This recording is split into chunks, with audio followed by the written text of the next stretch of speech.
back. Welcome back. Oh my god. Oh, we didn't talk about this just 2 seconds ago when we were talking about what this pod would be, but happy anniversary. Oh my god. Happy yes. birthday. Happy really birthday. We have officially been doing this podcast for a whole year. Isn't that crazy? That's so crazy and it's so fun. I know. I love it. We need to go look at the stats. Okay, how many episodes did we make? How many how many streams did we get? For our first year. Yeah, that would be really cute. I think that we did 22 episodes. Yeah, that's pretty good. I feel like that's not bad. Yeah. I feel like we could, when you think about it, we took a couple months off in the summer. Yeah. And then we went down to doing it every other week. Yeah. But 22 isn't bad when there's only 52 weeks in a year. That's... Yeah. And we have full-time jobs. Yes. This is not our source of income. Yes. We're recording. Hi, Nathan, our producer. Just walked in and was like, are you recording? But yeah, we're busy people, and so this is truly a labor of love. So the fact that we've made it a year, I'm grateful. Me too. Wouldn't want to do it with anybody else in the world. I know, same. I think we're killing it. Me too. I saw a Snapchat of the very first, I posted it on our Instagram, a little snippet of the very first time that we recorded, and I was like, wow, we're just so much better at even our intro. Our intro was smooth. Yeah. Oh my gosh. Yeah, I feel like we've come so far. Yeah. Have I lessened the use of the word when I talk? No, me neither. And I say also all the fucking fucking time. I noticed it when I was listening to the Midnight's draft recently. Mm-hmm. That's my favorite episode, and I do listen to it every once in a while. Mm-hmm. But I say it all the time. I need to work on it. That's okay. I say all the time. Especially, it's hard, especially when you get excited. Right. I'm just and then blah, blah, and blah, blah, over and over and over. But I have a coworker that was just telling me that she was reading a book about the linguistics. Is it called Word Slut? Yes. Yeah, Erica's reading that right now. Oh gosh, you need to read it after because she was talking about how that word gets weaponized against women all the time, and that there's actually, it does a lot of things for language and conversation and everything now, and how it has 4 different meanings and purposes, and all these different things. Yes. And I was like, wow, amazing. Yeah, and I did know some of that from this book, and it's so interesting. Mm-hmm. So I'm gonna have to read that when Erica's done reading it to get the whole picture, but. Yeah. So we'll have some, we're trying to plan a little happy anniversary something for the pod. We'll do maybe we'll do a little photo shoot or something. Yeah, that would be cute. It'd be perfect for us. But yes. If you've listened along the way, thank you so much. Thank you. You've listened over this past year. We love you guys, and we're so thankful. And even just the fact that we have a couple listeners makes us keep doing this. Yeah, so. And maybe we'll make merch. Maybe we should make merch. We would just sink money into that, but we should make merch. Oh my gosh, we should totally make merch. That would be so fun. You've had so many ideas for merch over this past year. I wish I remembered a single idea. No, I do tumblers. We had ideas for our what is it? Khbf. We don't even know our own initials, but for t-shirts or sweatshirts or whatever. Yes. And you have a cricket, which is is it mono? What is I can do a bunch of stuff. Yeah, cricketing. Whatever. We could make shirts. I could make stickers. Yeah, stickers. Ooh, stickers would be so cute. You know what I've thought of too is walking around Seattle, especially. There's just stickers and shit on every lamppost and all this stuff, QR code stickers with our logo, and just stick them around. That would be so cute. Yeah, I think we should try to. We can make a QR code easy. Yeah. Or so cute. with the link. Yeah. Or I really want to make a coffee mug. Yeah, you did want that. Yeah, I feel like we frequently have drinks when we record. Yes. So we should make a cocktail glass or something. Yes. That would be really cute. So cute. Okay, if you're listening, send us a text or a DM or something about merch that you would want. Or if there's a funny thing that we have said that really stuck with you, maybe let us know so that we can put it on it. I love that. I was thinking too. I want to make this year. This is turning into a goals. I know. No, I love it. Let's manifest. Year 2, baby. It's only up from here. One, Spotify has emailed us about doing ads, so it'd be cool to do an ad or two. Mm-hmm. And then also I want us to have like little buttons. Like Nathan was telling us that he can do it for us with like sound bites. Yes. So that we can just like hit a button and it will like I think that there's even like one right here. Yeah, like a laugh track. Yeah. Yes. But I want to make little ones of things that we've said or like little sound bite or something like that. And one of them that I want to do, because I realize that I say it like every episode. I feel like I know what you're gonna say. Is like sorry Tess for that's good. When we say something like I'll tell you later. Yeah. Like and then we're like sorry Tess. I want to make like a little sorry Tess button for like when we're not gonna say something on the pod. So cute. What were you gonna say? I thought you were gonna say liar. Yes. We need a little liar button. Yeah. So make buttons and ads and merch. Yes. Those are like the 3 things I want to do for this next year of KHBF. Oh my god, I'm so down. I love that. Yay. Okay, I want to do all those things too. I feel like it's only up from here. We're good. So cute. Mm-hmm. Yeah. Maybe more guests. We could do more guests too. Yeah. Also, it's been on my list forever, and Nathan reminds me every so often, but getting lapel mics so that we can sync the sound to the video. Yes. And improving our social media. Yeah. That's what if we wallpapered this wall? Oh, hell yeah. That would be such a cute studio renovations. Yeah, I like love a that. Studio idea. Yeah. We could put like something like pink and fun. That would be really cute. Yes. Cute. Oh my god, you know what we should also get? Okay, tell us. Is you know how I think from Etsy you can order like those little neon lettering signs? We could do one for our name. Oh, that's so cute. Oh my god, I'm literally gonna Google that as soon as I get home. That would be so cute. Yay. Okay, now we're gonna like actually sink money into it. But I feel like it gets us more excited to do things when we do shit like that. So I think it would be good. Yeah, and if you want to contribute, our Venmo is let us know. Money. We might actually have to sell merch instead of just giving it away. No, I feel like people would buy it. I feel like people would buy it for sure. Yeah. Even Nathan's like Team Lasky stuff. Like, we gave all of that away, but I feel like we easily could have charged you guys for it. Oh, I would have paid for it. Yeah, 100%. For sure. I kind of want another one. Doesn't he have more colors than white? We have white, gray, and black, but I need to just like really, we have so many that we just like wear all of them and like, so they're just like constantly like either clean or dirty. Yeah. So I need to like actually clean everything in my house and then like do an inventory and actually see what I have to give away. Okay, because I'll Venmo you for a gray one. Okay. Nathan was like, Kenzie asked for one. Yeah. And I was like, yeah, I'll bring one to you. That's fine. And I said to him like, I need to bring one to Kenzie. And he was like, well, we don't have that many. And I pulled one out of the laundry and I was like, this is a medium. Which one of us is wearing a medium? Like, I don't even know why this is here. That's so funny. So I know that we have a couple. I'll try to find one. I have a white one, but I feel like that's the only white sweatshirt I wear, and I'm kind of over white hoodies. So I want like a different color. I cropped my white one. Yeah, I've noticed that. And I've worn it more now. So you just got no pocket, basically. Yeah. Yeah. I mean, that's cute. I might do that then. Yeah. Do that if you're not like wearing it frequently anymore. Okay. Yeah. Awesome.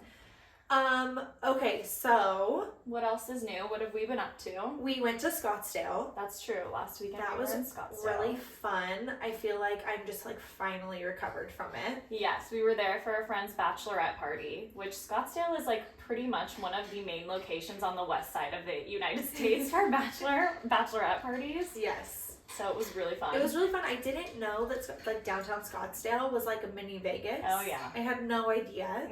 And so, because the only other time that I'd ever been there, it was like we all like quarantined, COVID tested. Yes. Went there and then just like stayed at an Airbnb just to like get warm. Yeah, be in the sun. Yeah. I knew it because I had been there like right before the trip you were talking about. For a different bachelorette party. Yeah. And so I had experienced the Old Town Scottsdale vibe. Sorry that my husband is being like so noisy in the kitchen. Oh my god. But yeah, it's kind of crazy. It's like a couple blocks of just, I mean, the Uber drops you off and you meander and it's bottle girls and champagne and everything. Mini Vegas. It was so fun. Amanda and I almost started a fight in one of the clubs. That's true. There was just but like are you surprised? Yeah. There was like a grown ass man there. He had to have been like in his 40s. Oh yeah. And he was wearing a suit, and so he walked over to us, and we like had this booth in one of the clubs, and we like initially thought that he worked there. 100%. From the way that he like approached us. Yeah. So I like leaned in to be like, "What's up? Like, what are we doing wrong that you're coming over to yell at us for?" And he was like, "Is this a bachelorette party?" And I was like, "Yeah." And and he was like, "Oh, I'm getting married too." And I was like, "Oh, are you on your bachelor party?" And he was like, "No, I'm getting married tomorrow." And I like looked at my phone and I was like, "It's 11:45 at night. Yeah. Like, go home. You're gonna look like shit for your wedding." You know that his fiance is in bed with like, Absolutely. Eyes closed. Absolutely. And I like looked at the guy that was with him and he was like, "I'm chaperoning him, don't worry." And I was like, "You guys are so gross. This is so disrespectful. You're scamming on girls that are half your age." And I was like, "We're out of your league." And Amanda was just staring at them like, "You guys are the most disgusting people ever." And he was like, "I'm chaperoning him to make sure he doesn't get in any trouble." And I was like, "That's gross. You guys are gross. Please leave us alone." We had these like mini pictures of like our friend's fiance that we like were bringing, that we like were holding on to. The groom's head. The groom's head. And we were like taking pictures of it and whatever. And he like took a pen out and he like stabbed it through that picture of him. And we were like, "You are gross." Kenzie looked at him like, "Do you want to die?" Yeah. Like, she just... He stabbed it so he could put his straw through the mouth and pretend that he was the groom drinking from his drink. And then I just remember looking at him towards the end and being like, "Congratulations on your wedding. Like, goodbye. Now. Like, this conversation is over." Yes. Yeah. So that was eventful, but I feel like that was the only bad thing that happened the whole entire time.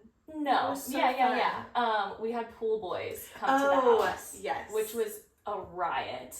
I guess I would say, I mean, would you recommend it, the experience? Yeah, I feel like it was fun. Yeah, it was really fun. They definitely brought the energy when they got to the house. And I feel like we could have easily had like a Sunday that would like no one was drinking and like anything. So like it definitely pumped up our Sunday. Saturday. Yeah. Because we had just been drinking for so long. Yeah. But I would say if you were to rent pool boys, book them. I don't know. Book them. Yeah. I would say to have the earlier like shift in the day so that they have somewhere else to go after your party, because they definitely overstayed their welcome. We booked them from 2 to 4. They didn't leave until 6 p.m. 6:30. Yeah, and we had catered Chipotle for our dinner. And I don't know who, maybe someone did tell them that they could eat it. I just walked in and they were eating it. And I was like, okay. Yeah. And there was like a time too, around like 5:30, I think, where we were all hanging out and like they were in the kitchen. Yes. And we were like, why are they here? But also, they were eating, because they had brought a bunch of like mixers and like stuff for, to make us little shots and whatever. And I walked through the kitchen at one point and saw one of them just in our fridge eating like the leftover charcuterie. Oh and my God. Like, this is hilarious. And like they stayed past, like, I mean, we started doing the lingerie gift opening for the bride, and they were there for that. And I mean, it was just quite the day. One of them was okay. The other one, we really bonded because he has a gay sister, and she's like a similar vibe to my girlfriend. Yes. And so we were talking about that, and now we follow each other on Instagram. So what's so funny is great. I think at one point he grabbed my phone and followed himself on Instagram because I was like scrolling and I was like, who the fuck is this person? And then I clicked on it and I was like, oh. Yeah. And then he posted it again and I was like, I don't need to follow you. I'm gonna keep it for a while. But the other one was from Gig Harbor, which was wild. Like that he was from like this area. I feel like they were really fun when we were drunk, and then we all kind of started like getting our shit together a tiny bit, and then they were just still there, and we were like, okay, guys. Yeah, we were like, where you gotta go? Yeah, it's time for you guys to leave. But it was fun. Like they brought like a champagne like gun. Yes. And that was super fun. They like carried the bride around, and they played games. Yeah. You got on their shoulders to play chicken. Yeah, we played chicken in the pool, and then Kenzie and I put them on our shoulders to play chicken. And when I first was like, okay, get on, I like bent down in the pool to have him get on my shoulders, but my knees were bent, but just like a little bit. And then he tried to get on my shoulders and just drowned me. I know, he was really heavy and up. I was like, oh no, she's going down. And I just like full mouth, full nose, full of water. Like, I just came out of the water like, oh my God, I think I'm dying. Oh my God. And then he was like, just stand up. Like, I can get on your shoulders if you just lock your legs. And I was like, okay. Yeah. And then we won. Yeah, you did great. Yeah. Also, how do we turn that off? Nathan? Hey, Len. What? How do we turn off the sound of your text messages on the computer? Please hold for a producing moment. Brought to you by Nathan Lassie. Yeah, what do we do? Which would be the simplest thing. Yeah. And we've never known. Perfect. Oh my God. Do and not it was. disturb Wow. When we try to record with our without our producer. Thank you, Hopefully that sir. works. Thank you. You're welcome. I don't know. Yeah. Thank you. So I'm not gonna edit that out. No, I'm not. Don't do it. Don't edit. We don't edit on this. Someone asked me, like, because I'm sure some people have DM'd you about, like, how to start a podcast. And No one asked. Oh, really? I've had, like, a couple of people ask, and it's so funny because I know so little, and we've been doing this a year, that someone was like, what do you use to edit? And I was like, we don't. Like, we trim the ends off and just upload. I used to edit it, like, we used to pay for Adobe, and I used to, like, we used to say shit that we didn't want in the pod all the time, and now I think that we've just been doing it enough that we are aware that we're being recorded, and so we, like, are a little bit more careful to, like, not say certain things. Yeah. Because that took way too much time. Yeah, and then I would be like, okay, I'll edit this and upload it later, and then I never would. And then we would get, like, so behind. And then recently, like, I would say, when we started doing, like, quote-unquote season 2, Amanda was like, what if I stay at your house until it's uploaded? And I was like, yeah, that's a good idea. I think that just helps your brain. My ADHD. Yeah, totally. But yeah, anyways, what else? I feel like it was a fun bachelorette. Felt like a whirlwind. Yes, such a I was good time. definitely ready to come home. How about you? I felt like I was there for no time at all. So I felt like, but maybe also in comparison to, like, the last trip I went on was Mexico, and that was a week-long event. So this probably just felt a little quicker. I wonder if the next bachelorette we're going on in just less than 3 weeks will feel the same.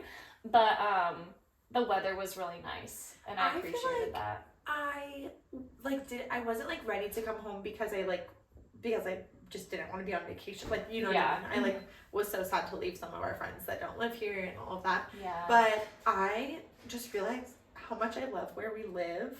Oh, like, the water in Scottsdale tasted so bad. Oh, yeah, you didn't like the tap water. I didn't mind it. I didn't like the tap water, and it was just really dry, and I didn't, like, realize that, like, how dry of a climate it was, and I just was like, wow, I'm really ready to, like, see some green trees. Yeah. I texted Nathan, was like, is it raining? And he was like, yeah, I'm sorry. I was like, no, thank God. Like, I was so excited to get back to the rain. It's pretty deserty. Yeah. It's such an interesting area, Scottsdale. Oh my God, also the fact that I feel like the people who live in Scottsdale don't want all these Airbnbs there. You know what I mean? Oh, there was a sign right next to our Airbnb that said, like, in, like, huge letters, like, homes, not hotels, like, go to this website to stop Airbnbs. Yes, homes, not hotels. It said stop short-term rentals. Yeah. And I remember Riley and I getting out of our Uber when we pulled up to the house, like, okay, so that's the tone here. Yeah. And then people were talking about how people have stayed in other areas, but the same, like, general neighborhoods, and have gotten the cops called them at, like, 1 p.m. on a Saturday. Yeah. And I was really hoping that wouldn't happen to us, but obviously it didn't. And it didn't. So that was good. But yeah. Yeah, it was so much fun. I can't wait for that wedding. It's gonna be an absolute blast. A blast and a half. Yeah, Nathan is in that wedding, and so am I, so that's kind of fun. Me too. Oh yeah, and Amanda's in it too. And Nathan is going on that bachelor party next weekend. Yeah, that's gonna be insane. Yeah, they're gonna have so much fun. That's gonna be wild, just those Should we group have of boys. them on the pod? to talk about it? They're not gonna want to say anything that they did. They're like, I don't want to get in trouble. But yeah, that'll be really, really fun. And they're going to where we're going next for a different bachelorette, so that'll be exciting. So first weekend in May, they're going to Austin, and then second weekend in May, we're going to Austin. Yeah. So we're gonna have so much more fun than them. Yeah. And be cuter. Yeah, definitely be cuter. Yeah. Anyways. I sent Nathan a TikTok that was like, watching my husband leave for a bachelor party, like, where's all of the $600 in Amazon orders? Where's the theme? Yeah. Where's the outfit? Like, you just got a haircut and a suitcase and call it good. Yeah. One of my coworkers, while we were in Scottsdale, he went on a bachelor trip to Kentucky. because like whiskey's from there, and so it was like they were gonna do a whiskey tour and like do horse races, and I was like, well, what's the theme? Like, you're not disco cowgirl like the rest of us. And he was like, no. Yes. Yeah. That's so funny. Yeah. Okay, so that's it for us. The other thing in our life is that Taylor Allison Swift and Joe Alwyn broke up. We don't even know his middle name. I know, we don't know. Joseph Alwyn.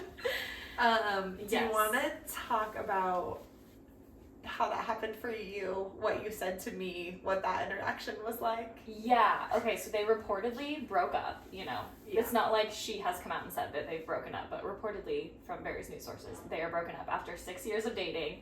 I was like at home with Erica, and she just looks at her phone and goes, "Oh, babe." And I was like, "What?" And she shows me, and I was like, "Oh my God." Like, it was like really breaking news to me, because I just felt, not that I love Joe Alwyn, like I don't think either of us can say that we like are super fans of Joe, but I just really felt like this was it for her. Like, this was her happy ending, and so it just hurts my heart that it wasn't. But I Snapchat Nikki, and she's like, "Nah, whatever." And then I was like, "What? This is not the reaction I was looking for." I think that my like exact thing was like, "Yeah, I saw it. I don't really care that much. And it's time for her to date a girl. Yeah, whatever." Yeah. I think that's exactly what I said. Yeah, and I was like, okay. Not that none of that isn't how I feel, but I was expecting a little bigger something. Right. Yeah. So then the next day, it like really sunk in for me. And also, I was very drunk when Amanda had snapped me about it, and I had already heard about it too. Yeah. And so I just was kind of like, whatever. And I didn't believe it. I feel like there was still a part of me that I was like, we'll see. Yeah. And so, then the next day I snapped her and I was like, I feel like I kind of rushed over my feelings for this. And also, my wedding song is like, the song I danced to at my wedding is a love song to Joe. Like, it's probably also one of the only songs that she's like really explicitly said is like a love song to somebody. There's so many like intimate specific details about his life and her life together, and how they mesh together. Yes. Yeah. And it's mine and Nathan's like literal, like Nathan picked up that song, like not even me. For your first dance. Yes. And I just got so sad. And then she took it, so our song is Invisible String, and she took it out of the set list. Right. She's like has swapped it out on every single like night of tour since then. Right, you told me that, and I didn't know either way because I've been blocking out what the set list even is, so I had no idea. And so she had taken it out, and I was just so heartbroken. I snapped my sisters, and I was like, I get that, like, this is not, like, hearing your wedding song isn't something that a lot of people get to do, like, hearing it live. But I was like, I was going to. It was, like, in my hands. Yeah. I was going to. Like, that was a huge reason why Nathan is even, like, coming to LA to go see it, was, like, for the chance to, like, hear that song with each other, all of that. And I was, like, talking about So Sad, and Sam was like, I'm so sorry. She was, like, comforting me, and she goes, not to rub it in, but I've heard my song, wedding song live. I was like, I hate you! What's her wedding song? Just Shameless by Garth Brooks. I don't think it's actually so good. I played it at our wedding. Oh, did you? Okay. But then it really did sink in, and honestly, I'm like sad for Taylor because it does, like, she does talk about how, like, oh, this is it. Like, this is it for her. And so I'm sad for her. I'm sad for all of the, like, love songs that were produced out of their love for the last 6 years. And then also there's a ton of rumors now, and, like, slightly, like, some incriminating evidence that he cheated on her. Oh, really? So apparently he was doing this movie with some actress, and I don't even know her name. Is it Jennifer Lawrence? Because I swear to God, it was like she was the reason Miley and Liam. She was the reason Chris Pratt and Anna Faris. Not that I'm blaming her, but you know what I mean. If it's no, I don't think it is. So it's this actress that I haven't really heard of, and she posted a picture from January of her on a Lime scooter. Okay. Like in the middle of the night, and once like posted some caption about it.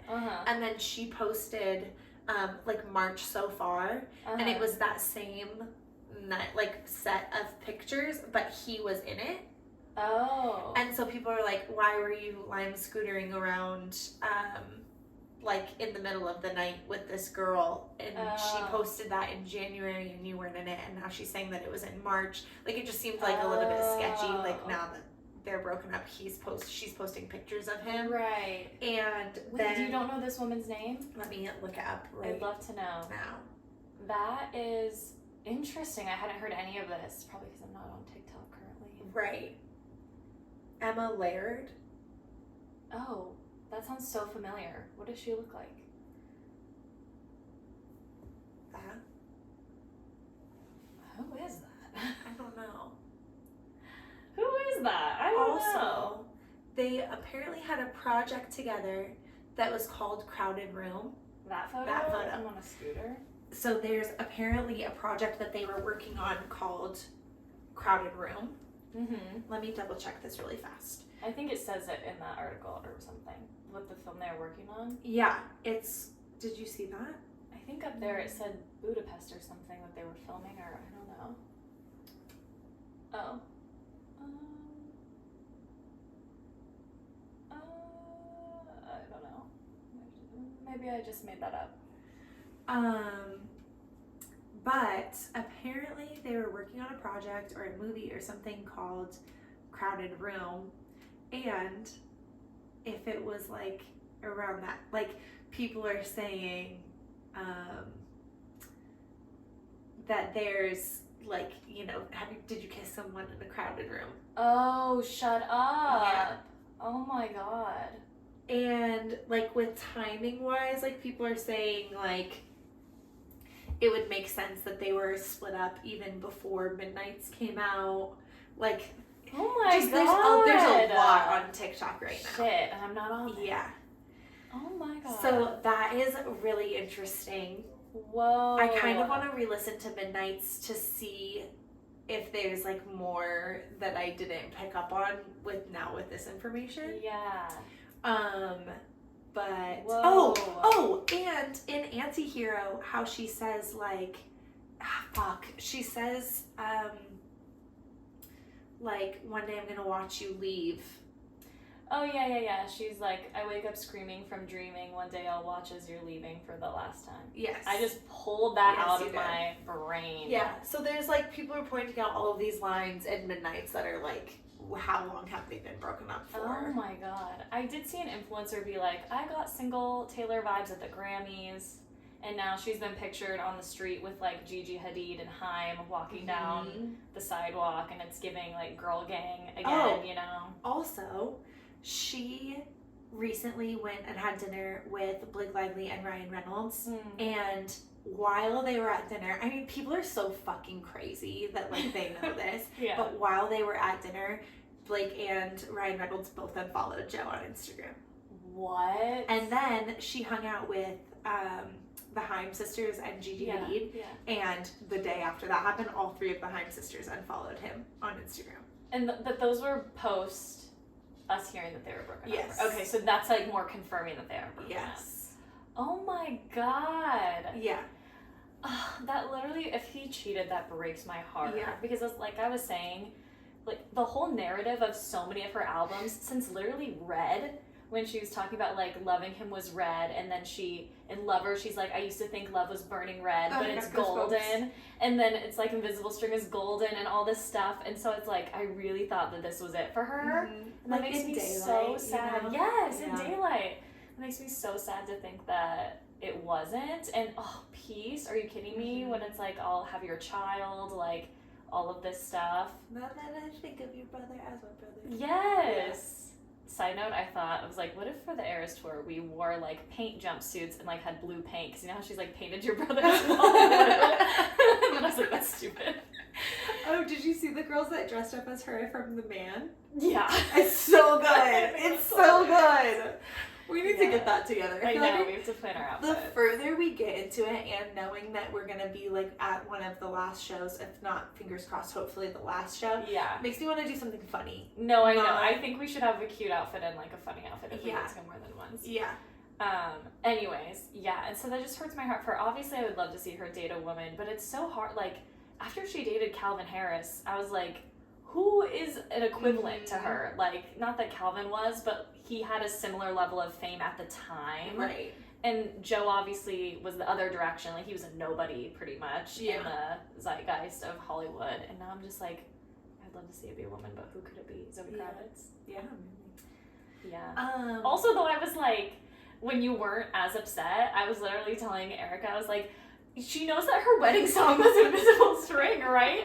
And Erica was like, don't tell her that. Like, don't bring that up. And I was like, I just need to feel a little more passion from this right now. Luckily, I was drunk, so I think I just like didn't have a care in the world. Yeah. And then like I was hungover in my feels, like, wow, this is really fucking sad. Yeah. Yeah. Oh man. Yeah. It's okay. Also, did you know that I was actually very sad when her and Calvin Harris broke up? Oh, were you? Because this is so niche.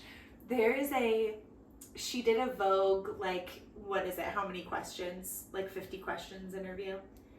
I know the video ones where they do. Oh, yeah. Yes. 75 questions, or 72 questions, or 70 something. Whatever. Yes. I remember that. Yeah. And she did it, and it was when she and Calvin Harris were together.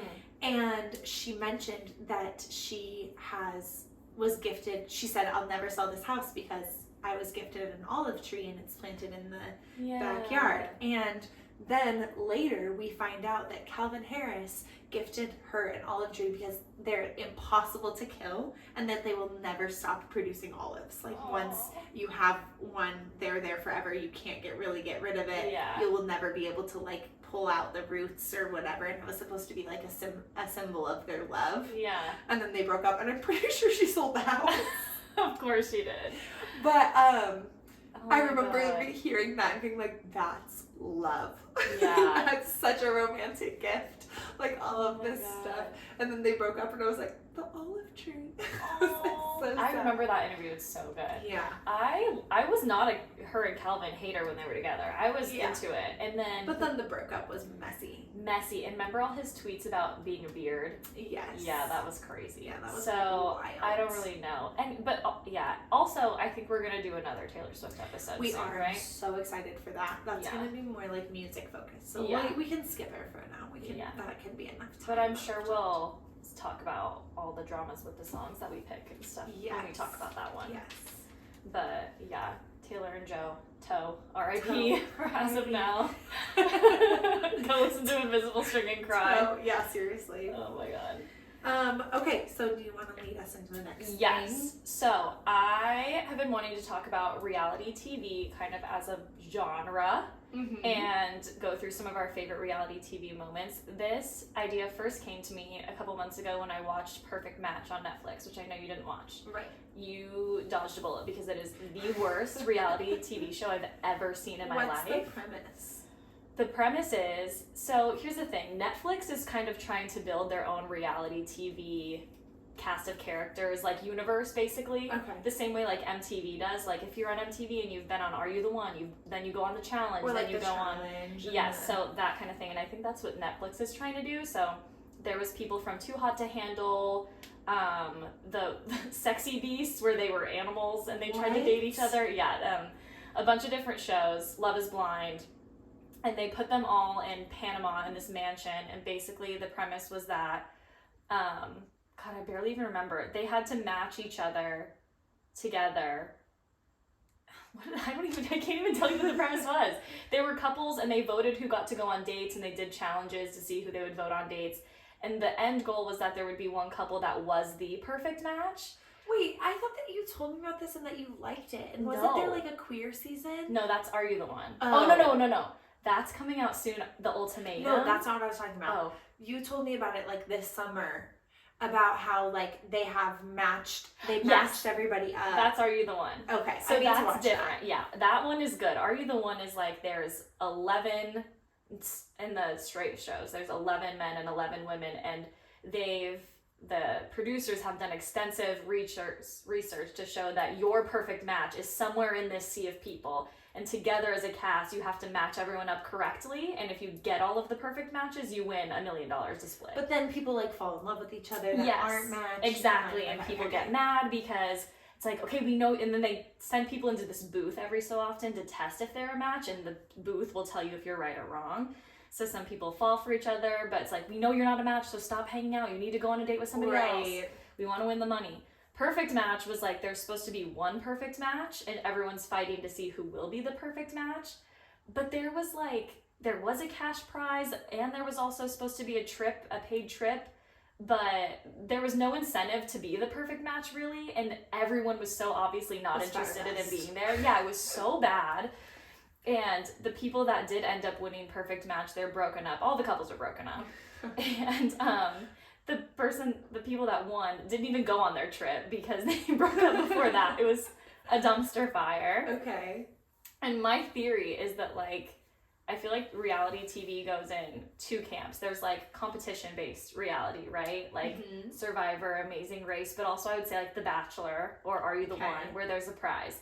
And then there's like personality-based reality TV, like, you know, Real Housewives or Jersey Shore or The Kardashians. Exactly. And so obviously for those, you're watching for the people. And same with the other shows most of the time. But to be a good competition show, there has to be a good prize. Or like the sense of dread if you don't get the prize. So like The Bachelor, you know, it's like they create an environment where you feel like you have to win that person. Like you have to be chosen. Right. So when there's not like enough weight on the other end, it just falls apart completely. And I think Netflix is not doing a very good job. Right. I thought that with Love Island. Okay, yeah. Like, I was like, wow, you guys get what? It's like $25,000 or something. Okay, so there is a winner on that. Yeah. Yeah. Or couples win? Yeah. Okay. Yeah. They used to like, in the beginning seasons, you could either choose, I'm gonna mess it up. Like one person would either take all of the money or split it, and then you both had to like match up or something. Or, okay. I don't know, but now it's just like, yay, you're a couple, and so now you get this money. Yeah. So do the people are on there, do they even care about getting the money at this point or not really? I've only watched the one season of it, so I don't know well. There was only like one person that I was like, I don't understand what's happening here. And Nathan was like, well, there's a cash prize. And I was like, oh. Yeah. Like they don't talk about it. Oh, they don't. Okay. Yeah, at all. Like I think that one is like, they just want to find love. Yeah. But yeah, I agree with that for sure. I've been saying forever that like Big Brother needs to be a way bigger cash prize than it is. I feel like it would be a lot better and people would care a teensy bit more if it was just like a tiny bit bigger. Like it just needs to be $1 million. What is it now? It was $500,000 for like from season 1 to like season 23 was $500,000, and now it's $750,000. Yeah, and it needs to be $1 million. It needs to be $1 million. See, that's exactly what I mean. If there's a reward, the stakes have to be high enough. Otherwise, it's not gonna work. Like I hated watching Perfect Match and seeing just or Too Hot to Handle. There's a cash prize with that too, but it is so bad because nobody cares. And I think part of it also is social media fame has drastically changed the landscape of reality TV, because even like something like The Bachelor or Love is Blind, you're not going on there just for love as much as you might think, because a lot of times you can build a like Instagram career off of that. Right. And that's fine, but there has to be like a sense of such high stakes to make it watchable. Do you know what I mean? Yes. If nobody cares, then it's so pointless. Totally.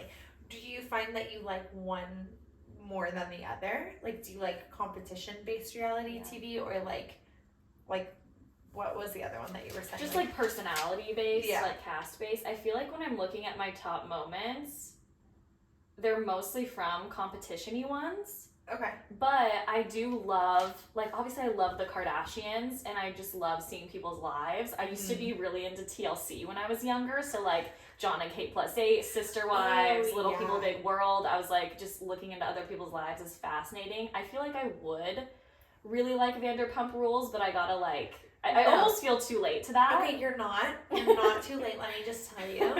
First, Peacock has a like file on Peacock of like, these are the episodes you need to watch to catch up. Okay, I have Peacock. Okay, and that's what it's on. That's like what I watch it on. Okay, perfect. So like they have a list of like, watch these episodes to catch up to like all of the information that you have now. Okay, good. But really, all you need to do is watch season 9 and 10. Okay. Like we're currently in season 10. You can just watch season 9 and be perfectly fine. Okay. because one of my best friends used to watch it in college all the time, and I'd watch it with her, so I'm familiar with the cast of characters. And then one of my coworkers was like, you really could just hop in now if you know who these people are. And I'm like, okay, I might do that, especially now that I know where it's at. You should probably watch season 9 just to, like, give you a little bit of, like, there's some drama that doesn't super have to do with Sandoval. Yeah. That, like, is from season 9 that like very much impacts like why people are behaving the way that they're behaving. Okay, gotcha. So just to give you that like that little bits of it. Okay. So you should watch that. But it's like I watched season like up until COVID. Yeah. And then I just like didn't pick up on it much. I would say like right before COVID. But I was big fan before I was young enough that I shouldn't have been watching. Yeah, it's been on for like 10 years. Yeah. Yeah. Well, it has. This is season 10, and they took a 2-year break. Oh, okay. So for like COVID. 12 years or something. Yeah. Wow. Yeah. So it's really fucking good. Yeah. It's like, and they talk about the cast has stayed somewhat the same from the very beginning. Right. Like some people have left and some people have gotten like added, but like mostly it's all the same people. And Stassi Schroeder isn't on it anymore. Right. But she has talked recently about people like saying like, is it fake? Is it this? Is there like bits of it that are scripted? And she was like, they got us when we were like freshly 21. Yeah. She was, and then rewarded us with money and fame when we had bad behavior. Yeah. There's no scripting this. There's no scripting them or us at all. It was like, we'll give you more money and more fame and more TV time and better deals and bigger Instagram following and all of these things when you act like a fucking psychopath. Yeah. So she was like, we just acted like that. Like we were toxic on purpose to be toxic because we were rewarded for that behavior. Yeah.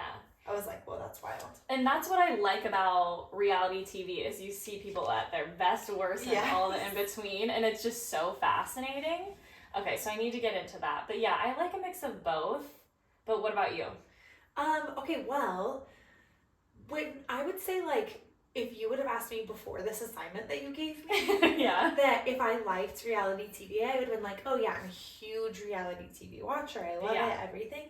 But then I realized I'm not. Yeah, you were saying that to me. I have my like couple competition shows that I watch. I tried to watch Love is Blind and I like got sick of it so quickly. Right. I don't watch any of the Housewives. The only Bravo show that I watch is Vanderpump Rules. Right. I would say the only other like reality like character based show that I watch is The Kardashians. Right. Other than that, that's all I don't watch The Bachelor anymore because I don't want to support like it as like a whole in general. No, it really turned into Christian Mingle, and so I just got over this a couple seasons ago. Yeah, so I haven't watched that in a long time. And I used to watch Paradise, but now I don't watch Paradise because of that. I would say that my biggest like reality TV passion, and like I swear to God, and maybe next year is the year that I apply to go on it. Ooh! But it's Big Brother. Like, like, and for some reason it feels niche. Like it feels like not enough people are watching Big Brother, but it has like 25 seasons. Like how does nobody that I love watch this show?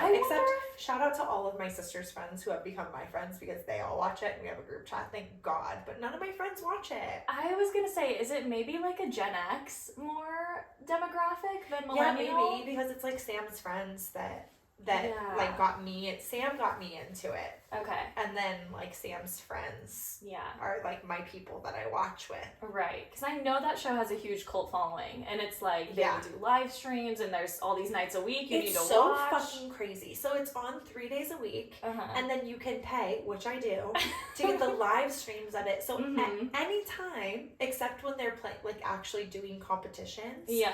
At any time, I could just pop my little phone open and have access to 4 cameras, and I can pop in between each one. Just be listening to it. And it's just live? Yeah. I would just hang out with them while I would do my makeup. Yeah. That's wild. It's so fucking wild. Or like, you could actively spoil it, right? So like, I would watch an episode, and if I couldn't like handle waiting for the next episode to like see who won that last competition, I'd just open the live feeds, and they'd be like talking about it. Yeah, because it already happened. Because it already happened. Oh my god, that is crazy. Some episodes are live, some aren't. It's also like there's more couples that have like gotten married and had kids out of the Big Brother franchise than out of the Bachelor franchise. That's wild. I am familiar with Rachel and Brennan. Brennan! Yeah, exactly. Even I know that. And she won once. Yes. And she's also been on a ton of other reality shows. She's been on The Challenge. The Amazing Race. That's right. Amazing Race. And she was on that most recent one they did in a castle with like Ryan Lochte and Ari from The Bachelor. It was like I remember that. Oh, it was called, I don't know, it was about deception or something. But she was on that.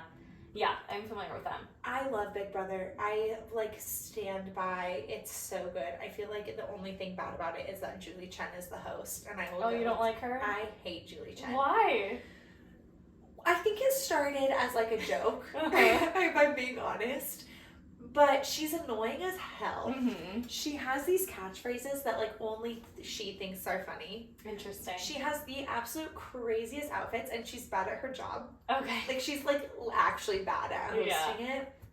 Also, there's all these other issues with like she is married to, like this like really high up in CBS. Oh, sure. And that's how she got the job.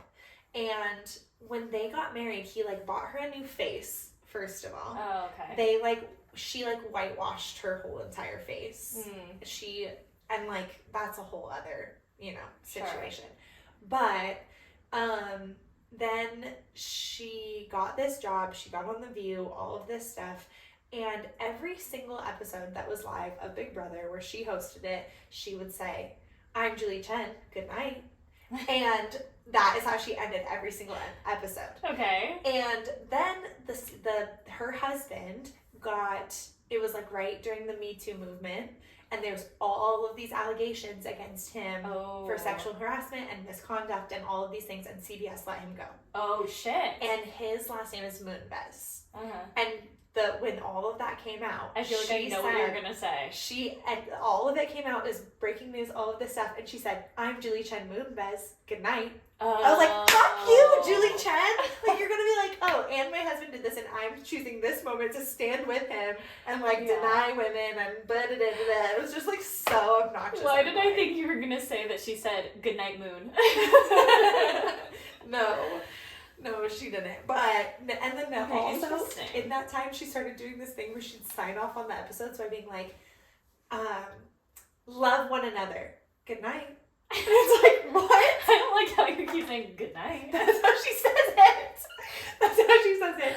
And also in her like Big Brother group chat, there's like Julie Chen apologists and like Julie Chen haters. Really? That's so funny. So we like battle constantly. Yeah. But she's just the worst. And also Nathan like can't stand her either. And he one time was like, "I hate that you've made me hate this Asian woman. Like this makes me so mad at you." And I was like, "I know, I'm so sorry." That's hilarious. But, yeah. Okay, so you love Big Brother, hate Julie Chen. Yes. That's kind of like, so for Love is Blind, Vanessa Lachey is getting torn through the mud right now, dragged through that. the mud, because people think she's doing a really bad job as a host of that show, her and Nick. People are just sick of it. There's a petition to remove them as hosts, I think specifically Vanessa, and it has thousands and thousands of signatures. And so I don't know if they're going to keep their jobs, but okay, you didn't finish Love is Blind. I feel like we don't really have to talk about it. The only thing I will say also about the Netflix model not working for me is like, they have to wait so long for this shit to air because it's streaming. Right. So the reunion was really highly anticipated. That was going to be live, and obviously that didn't work out. But at the time of the reunion, the couples that have been married for a year. And so all the drama that may or may not have happened, everyone at the reunion was like, "We're over it. It's been a year of our lives have passed." And I'm like, that's not what I want. I want the feelings to be right at the surface. I want the madness. So that really bothered me. That's like Vanderpump Rules. Yes. Like they recorded theirs before it even aired. They like send them the episodes to have them watched by a certain time, and then they do the reunion. That's what I need. And I've seen interview clips of Andy Cohen talking about, why they do things the way they do at Bravo and why the Netflix thing isn't working and blah, blah, blah. So I feel like I just need to get into that and stop beating my head against a wall for Netflix. Right. But it was interesting because it was Seattle. We have like a lot of like, I would say Amanda or I are like two people removed from like a lot of the people on the show. Yes, we know so much tea about the people on the show that I can't even say because like, this is where the sorry test button would come into play. Yeah, but it was interesting to just see people from Seattle and even just to see them film in Seattle. I was like, they're giving such an inaccurate portrayal of what this city is like. Totally. It was sunny every single day, and they probably just filmed in summer, but also I could see people being like, where are like the unhoused people in our streets, and like where's like the trash, and like we're not like this isn't an accurate like portrayal of our city. But I feel like also it was. I feel like people shit on Seattle all the time. Oh, people do. And it's like so beautiful. Yeah. But Stop! There's a moment when Kwame is like, I hate to say it, Seattleites, but like Seattle sucks. So, like he was from Portland, and he was like, Portland's way better. Seattle's overpriced and inexpensive, and I'm like, I mean, you're not wrong. Right, especially in comparison to Portland. I feel like Portland is just like a cooler, more liberal, like version of Seattle. Yeah, but the thing about Love Is Blind too is I wanted the model of the show to work because it is high stakes enough. It's like, are you gonna get married? Like that's I see where they're going for. And like Married at First Sight, if you've ever watched that, they meet at the altar first episode and get married blind. And then they're like it's the opposite. They're like living together for 6 weeks, being like, do we stay married or do we get divorced? Right. So that to me is like more high stakes drama. You know who needs to watch all of these shows, who you really need to talk to? Who? Veronica. Oh, really? She doesn't watch these, but like she needs to. All of these are like so up her alley. I would love to talk about with her. Yes. But anyway, I think that's all we had to say about that in general. And then we each put together 5 of our favorite reality TV moments. Yes. And this could be from fucking, I don't know, Top Chef to, you know, like Jersey Shore to Kardashians to, you know, American Ninja Warrior. Who knows where we're going? You just said Top Chef. Uh-huh. And I just replaced one of my favorites. Really? Because I remembered something. Do you want to share your first favorite? I feel like we should start with our 5th favorite. Yes. Okay. Least favorite. Okay. What you got? I'm so excited. Okay. I would say, I feel like this isn't like, I would say that this is probably my number 1 favorite, but it's a little bit niche. And so I'm going to say it first because it's like not going to hit. Okay. Like, it's a Big Brother. Okay. And there's a character named Dan, and hopefully I'm not spoiling this for anybody because it's like season 19 or 13 or something like that. Was that a while ago then? Yes. Okay, yeah. Like 10 years ago. Expect spoilers if you know, whatever. Yes. And this character, Dan, he just is like, he's going home. He's like completely done. There's like no way that he's coming out of this vote alive, whatever. Okay. He has to go into solitary confinement for 24 hours as like a punishment for losing a competition. And he cooks up this like this like plan. Okay. He has one person that trusts him in the entire house. And they have an alliance together. Her name is Sammy. And they have been working together, and he conducts his plan. Okay, so he comes out of solitary confinement. He calls a house meeting, which doesn't happen very, very often, and he calls it Dan's funeral. And he says, like, I know I'm going home. Like, I just want to get all of this shit out. And first I want to say, fuck you, Sammy. And he, like, lights her up. He, she's just sitting there sobbing. And he's like, I know what you did. I know how you treated me. I'm never going to forgive you for this. Like, I swear. He took his wedding ring off, and he was like, I swear to God. He, like, was, like, making promises on his wedding ring and, like, giving his wedding ring to somebody as, like, a promise that he was telling the truth when he was bold-faced lying. And he was Sammy in on it? No. Okay. She was just like hysterically sobbing. Like, I don't even know what I did to you. She also has this little southern accent, so like I won't even try to do accents. You know how bad I am. But she just was sobbing, and she says to him, like, can we talk about this in private? Like, I don't know what I did. And he's like, no, I will never talk to you again. Like, no. And so then he like finds time to pull her aside again, and she just comes in and she's bawling, and he's like, I couldn't tell you because I needed this exact reaction from you, but I have a plan. And he like had conducted this whole thing to be like, I need people to feel bad for you, and then I needed to like be able to like turn my back on you, because otherwise we weren't going to survive just the two of us together. I would go out and then you'd go out next. So like we are no longer an alliance, and we're both going to like spread our wings and like do this whole thing. And he ended up winning the fucking season.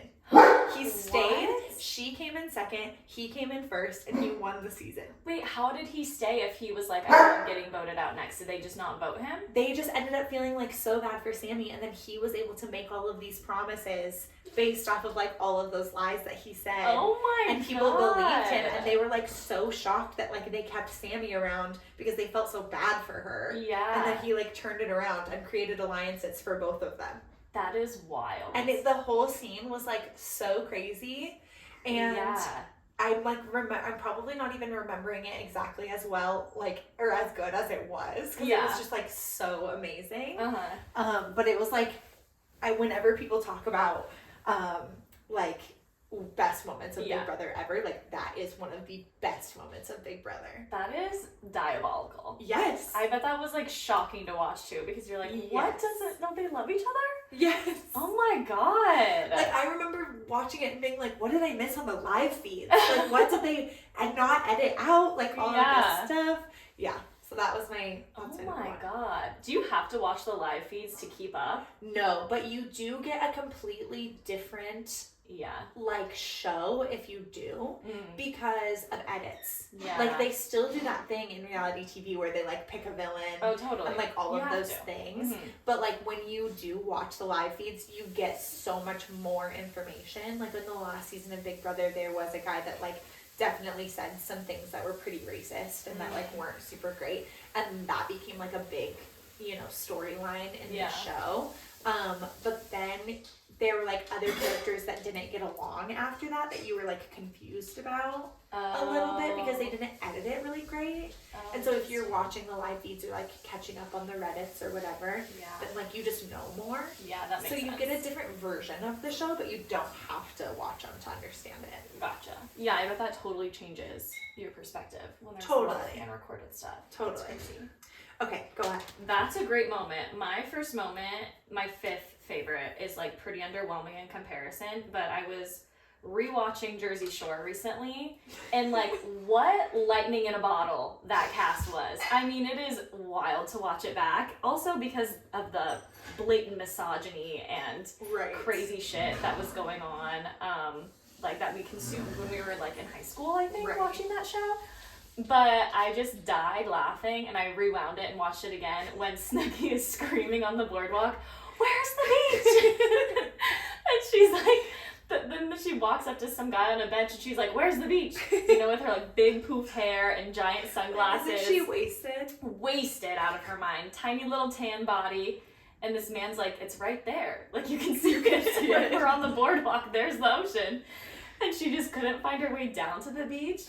And then she finally does. And she's stumbling around. She has this huge, probably Juicy Couture, oversized bag. And eventually Sammy and Dina are like, "Give us your bag." Like, "No, you can't go swimming right now. You're wasted." They're trying to carry her body off the beach. And then these cops show up and they arrest her because she is absolutely belligerent and drunk out of her mind. And she kept saying to the police as they have her arms behind her back, leading her back up to the street. She's like, "Ew, get off me." Like, "Ew, stop touching me." And Sammy's like, "Shut up, so you're getting arrested." You're getting arrested. And Dina's like crying, and they have to call her dad, and it's so just hilarious. Looking at pictures of it, and it's so funny. So funny. Where's the beach? And obviously they were all drinking too much, and she especially was. She's also wearing slippers. Like bright green slippers. She was hilarious. Like, Nicole Polizzi. She was a star. Is that how you say her name? Isn't it Polizzi? I don't know. I have no idea. But that show, I swear, is one of the best cast reality shows.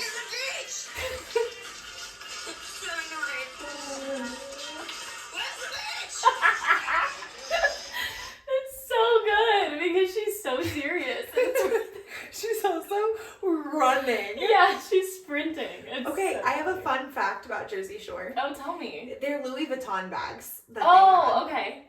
And other companies would send them Louis Vuitton. Yes. Like Gucci would frequently send the Jersey Shore people Louis Vuitton bags so that they wouldn't be wearing Gucci bags. I feel like you told me this before, and that's so fucking because funny. they were like, this is not the brand. No, this is not our brand. And you're gonna have a lot of money to be spending on this shit, and so we're gonna get you to like already have brand association. That is so funny. Isn't that and genius? If that's your vibe, yeah. Absolute genius. Oh my god. Anyway. Where's the beach?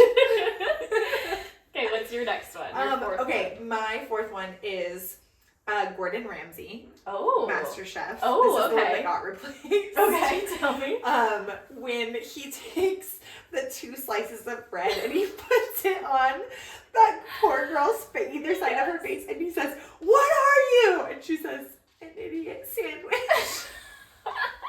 That is so funny for so many reasons. Because, like, had he have done that enough times for her to know that that was the automatic response to say? Yes. Like, how did she possibly know to say that she was an idiot? Yes. That's so funny. Also, Gordon Ramsay's, like, such a prick, but also, like, the nicest guy. Yes. Like, he toes that line so well. Oh my god. Oh my god, so funny. I feel like I've seen that moment memed 100 times, and every Yes. time you laugh, because it's just so funny. It's hilarious. Oh my god, that's a good one. Okay, you go. Okay, my next one is like a tie between 2, both from the Bachelor franchise. Okay, great. So I might cheat and say both, but I'll say I'll say the lesser important one first. When Hannah Brown was the Bachelorette, did you watch that season? Yes. Arguably one of the best seasons ever of the whole franchise. Agreed. And there's a couple moments on that show, but one I always go back to is when she's trying to break up with Luke P. Yes. And he's very much like, if you would have had sex with any of these other men, like, that's not okay. And she goes in her little Alabama accent, "Well, I have had sex and Jesus still loves me." And it's so funny. And then the other moment is when he comes back after she has kicked him out on that date, and he tries to re-enter the rose ceremony with the 3 remaining men, and she's telling him, "I sent you home, you have to go home," and he's relentless, and so she picks up her little podium with the roses and puts it in front of the guys and blocks him out, and he still is like, "Well, it's not over for me," and then the 3 guys are like, "Back the fuck up." Yeah. So those were both pretty good. I love both of those moments. Hannah Brown, so right. Yeah. Hannah Brown did give us, like, one of the best seasons. It was one of the best seasons. I stopped watching, I think, shortly after that. Yeah. My next favorite is the Courtney and Kim fight. Oh, I wrote that down as an honorable mention. That's a good one. I feel like it's so good. It went from 0 to 100. It just was reality TV gold. Like, they were, like, literally fighting each other. Yes. And it just felt so reminiscent of, like, fights that you would get in with your sisters when you were, like, younger. Uh-huh. But then you're like, wow, you guys are adult humans that doing this. Like, that is fucking crazy. And that's on, like, a recent season of the last show. It wasn't, like, the early days. No, it was, like, right before COVID. Yeah. I would say. So, like, 2019, which is, like, crazy that these adult women were, like, literally beating the shit out of each other. Yeah, all of and kids. Chloe's, like, wiping makeup off of the wall. Like, I was gonna say, that's Trim is sleeping. part. My favorite part. She, like, immediately, her OCD, she immediately takes wipes out. Her sisters are bleeding, and she's, like, wiping the makeup off of the wall. Yeah, because one of them, like, punched the other one's face into the wall. Yes. Oh my god. Yes. And they're, like, bleeding and just being so crazy. Yes. And I loved it. And that fight was over the fact that Courtney wasn't working enough for the show, right? Yes. And Kim was feeling resentful. Well, it was, like, so stupid. Kim said something like, well, Chloe and I work so hard. Yeah. Like, Chris, or like mom just knows that, like, we'll show up, and she doesn't expect that from you guys. Yeah. And then Courtney, like, said something, and Kim said, like, Courtney started, like, making fun of the way that Kim laughed, and Kim was like, "What is wrong with you?" Yeah. And then it just got, I've been in that moment with my sisters so many millions of times where it's like, the thing that you're fighting out about isn't the thing that you're fighting about. Right. It's like, there's so much that, like, under the surface, and then one person says one wrong thing, and then you're just cleaning makeup off of the drywall. That's so funny. Yeah, I remember that. And eventually it got to a point where I feel like Courtney was like, just, if you're gonna keep talking shit, like, say it with your chest, and then Kim gets up and they just are like, oh my god. Yeah. I remember being so shocked. I feel like they teased it in commercials before the episode aired. And we didn't think that it was going to be like that. No. I remember watching it and being like, meh, it's going to be like a slap. Yeah, or it's a joke. And then I was like, oh my god. I feel like I shouldn't be watching this, like, intimate family violence. Or, like, when Chloe, like, started, like, laughing at them almost. Being like, and then realized that, like, what was happening. Yeah. She's like, oh my god. And it's funny because Chloe's so much taller than both of them. She's, like, trying to separate these two little women that look the same. Yes. That one was so funny. That was really good. Okay, go.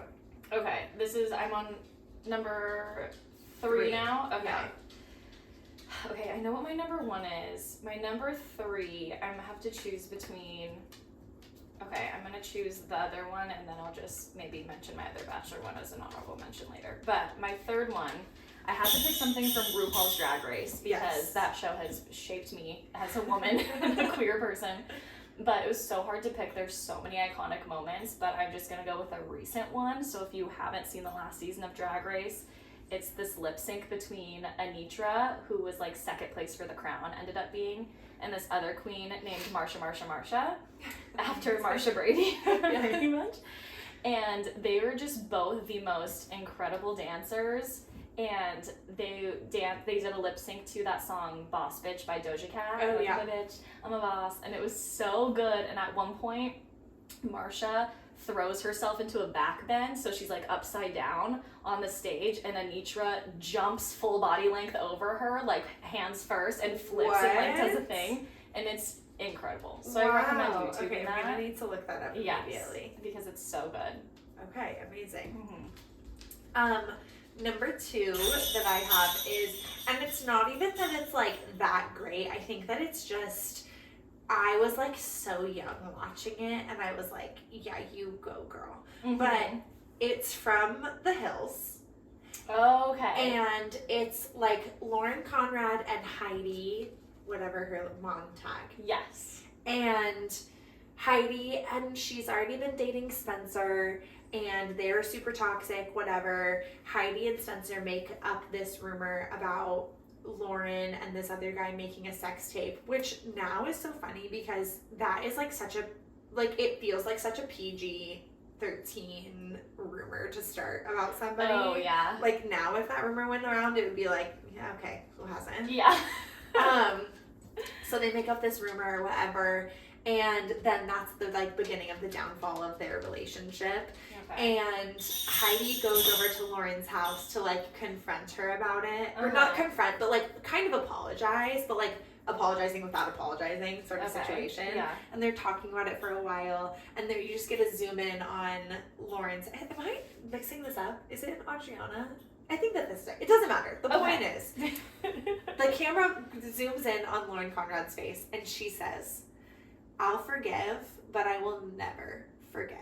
And then a single mascara tear falls like right down her, a black tear falls right down her cheek, and she doesn't wipe it away, and she just sits there and stares at her, and it's so good. I've definitely seen that gift. Yes, 100%. Yes. The tear. Yes, oh my the god, single that is mascara wild. tear, and she gets asked about the single mascara tear, like even was now, it fake? like was it fake, like all of this stuff, and she's like, no, it's just my one mascara tear. Oh my god, that is wild. And then she never forgot, or she never.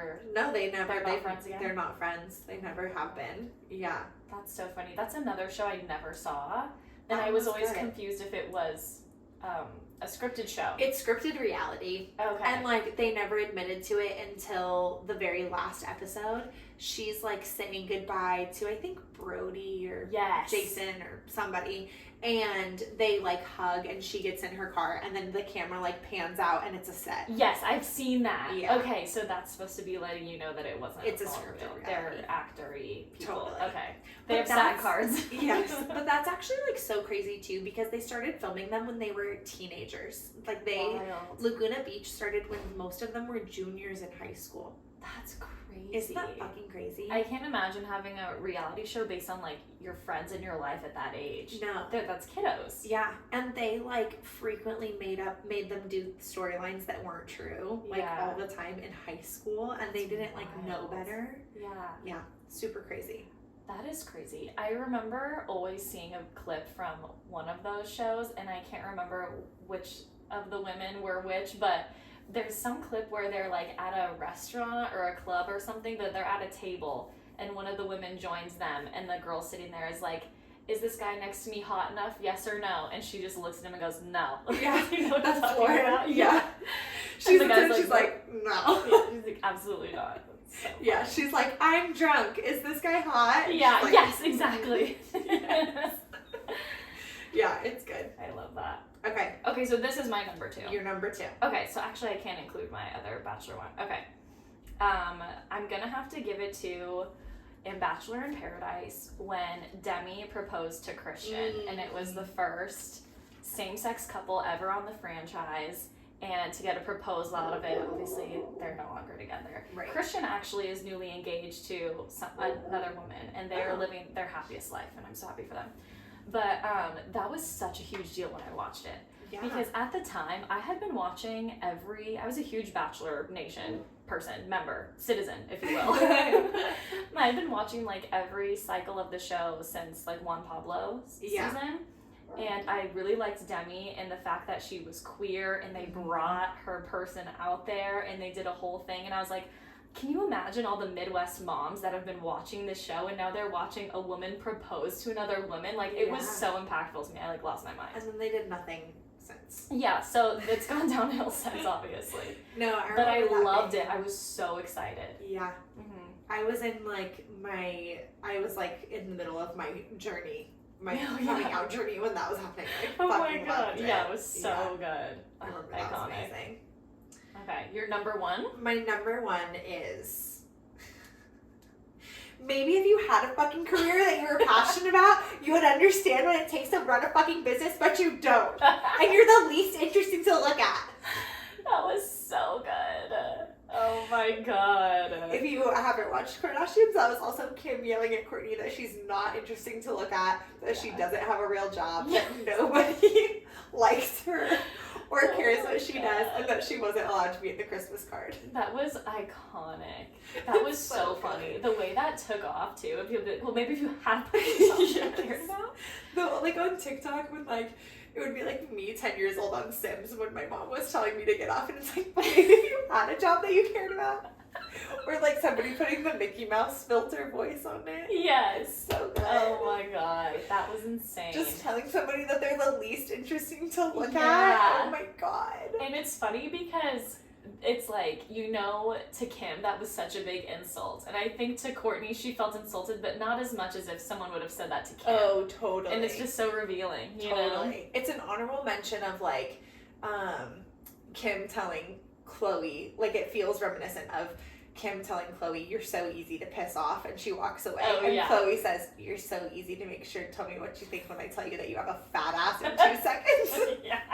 She's like, yeah. So funny. She's like, oh, I'm going to ruin your day by telling you you're fat. I love Chloe. Oh my god. Chloe is a favorite reality TV moment in itself. Oh, yeah. Everything she's ever that said comes and out done. of her fucking mouth. Liar. Oh my god, I love her.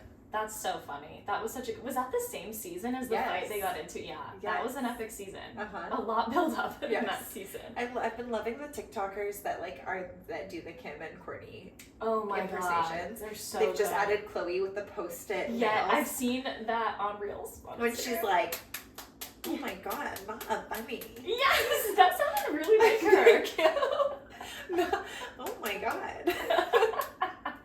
Also, that woman who does Kris Jenner. So good. So good. So oh my good. God, the laugh is... Yes. Oh, Corey and I were just making out in the car. It's so funny. It's so good. Okay, what's your number 1? Okay, my number 1 is from MTV's The Challenge. Have you seen this show? Yes, but not... Like, I watched the seasons when it was, like, on MTV, and you had to watch it, like, on TV, and then I watched the most recent season, but nothing else. I definitely haven't watched it for a few seasons now. I think I stopped somewhere around, like, 34 or something. But it's really good. It's really good, and MTV has done a marvelous job of building up their, like, reality TV universe with all the different shows and the different characters. And they know that they just want to see the favorite people compete over and over again, like CT and Bananas and like the same people. So I love that. my brother Michael and I were really into the challenge. We'd always watch it together, but this moment comes from the season called The Final Reckoning, where each person were paired. We watched this season. Oh, really? We didn't get through it. Oh, shoot, because this is my number one moment. But each person on that show were paired with someone who was their vendetta. So someone that they hated had to be their partner to go through all of these challenges with. And so 2 people that were paired together were Ashley and Hunter. And they get to the end and find out that of the 4 remaining teams at the finale, they have won. They have competed. The last challenge is always a whole day long, and you have to, everything is timed. So it's whoever does everything the fastest by the end. And so their team had beat out all the other teams, and they're like, Ashley and Hunter, you won. And they're like, oh my God. And then the host goes, but one of you completed it faster than your teammate. So that person is the person who wins $1 million. And then you can decide if you want to split the $1 million or take it. And this has happened before with Johnny Bananas, who's a really popular one, but it was a way lesser amount of money at the time. I think it was $250,000. And did Johnny Bananas split it? No, he kept the money. Okay. Yeah, which was a huge upset. I know who think Johnny the Bananas other girl. is. Yeah, I think the woman that was his partner was well liked. I think. Okay. So then it's okay, well, who was faster, Ashley or Hunter? And then the host says Ashley was faster by 30 seconds. And it's oh my God. And then he's okay, so Ashley, you have to decide, this is a huge moment. $1 million. Are you going to split it with your partner, Hunter, who's been your partner this whole time? Or are you going to keep it? Which they also hate each other. They hate each other. And without hesitation, she goes, this man has belittled me, slut-shamed me, threatened my life and my family this entire season. I'm keeping the fucking money. And he freaks out. He's devastated. And she's I have no regrets, because the whole season he she had slept with someone when they all live in a house together. She slept with someone early on, and her partner was slut-shaming her to the other guys in the house.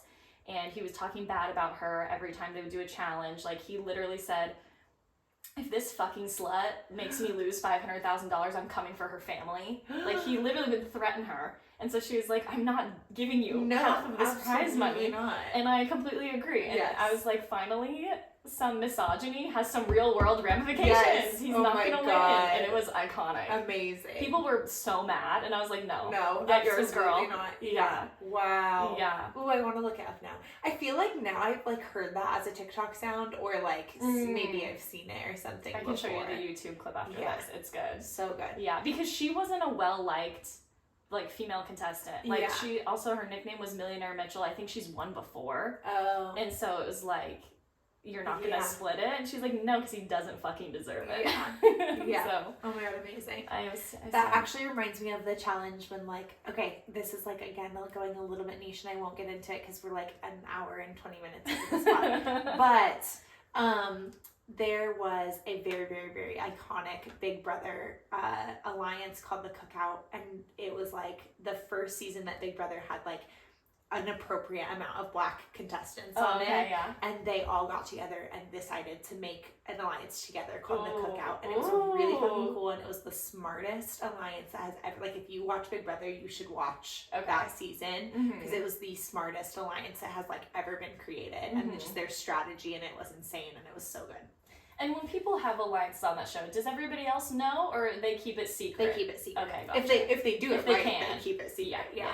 So then some of the Cookout characters go into the challenge, and the way that they did it, they paired each person up in the Cookout with a different person outside of the Cookout, and then they put all of those people up on the block together. Oh. Just really genius. Yeah. So one of the girls, her name is Alyssa, and she says she's one of the last people to get kicked out of the house, and she says, isn't it really cool that it's just minorities left in the house, because she's also a minority, but she wasn't a part of the Cookout. Oh shoot. And she got kicked out, and she just felt so, she was the next one to go. She was the next one to go. And she was so bitter about it, and she was the winner's, his name is X, and she was his person that he called her a little sister, they were really close, and he tried to explain it to her as best as possible, but she also was I'm also a minority. Like, Yeah. this fucking sucks. Aww. And so it just was, like, really sad. Oh, and just bummer. Betrayal. See? That's so good. So then the challenge comes. She, like, they have an alliance together. It's Big Brother. It's like Big Brother versus Love Island versus The Amazing Race versus something else. Yeah.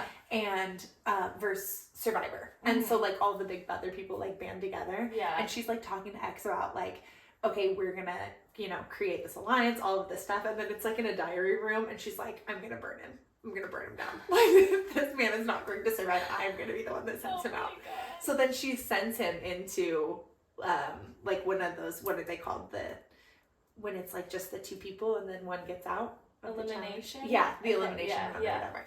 And he loses and he goes home. Oh, shit. And it's so funny. She's, like, so proud of herself. And then he looks at them and he goes, you just made a huge mistake. I'm so rich. You guys are so poor. Fuck you guys. He walks out.